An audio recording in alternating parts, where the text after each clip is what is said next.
Hello teachers, dahil yung nagawa nating video na nakaraan ay pang-aral lamang o yung mga kasali sa aral program ng DepEd ang naitag ko. So ngayon naman ay gagawa natin yung mga hindi kasali naman sa aral. Nag-request po kasi si ma'am, dahil kapangalan kita ma'am, gawin kita ng video. Okay po. So nandito na tayo sa aking list. Punta kayo dito sa master list. Pagka-click nyo itong master list, select tagging ulit. Ayan.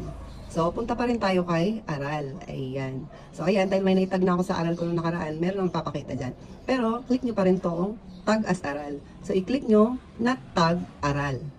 Or aral. Aral. Wala kayo. Okay, so click natin yan para lumabas yung listahan. Ayan, medyo hindi ko ipapakita yung ano kasi medyo pangalan na yan mga bata. Ayan. Information na nila yan. So, dito, dahil ito ay hindi ko pa naitag, halimbawa, itong pangalawa, ayan, ganyan naman siya. Okay, so ito hindi siya kasali sa aral program. So no. Click ko lang yung no.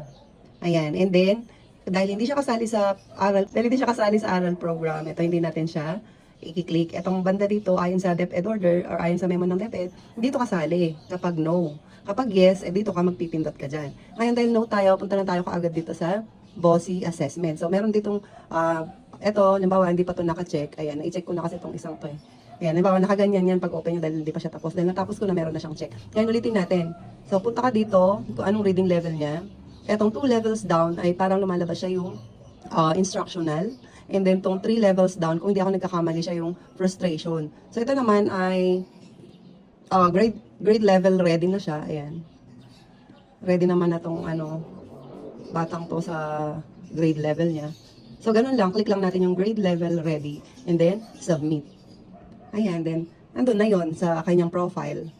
Okay, so dahil yung mga nagpapakita lang dito ay yung mga aral to, yung mga ito, YYY, ibig sabihin yes, yan. So, yun lang. Sana may natutunan. Salamat po.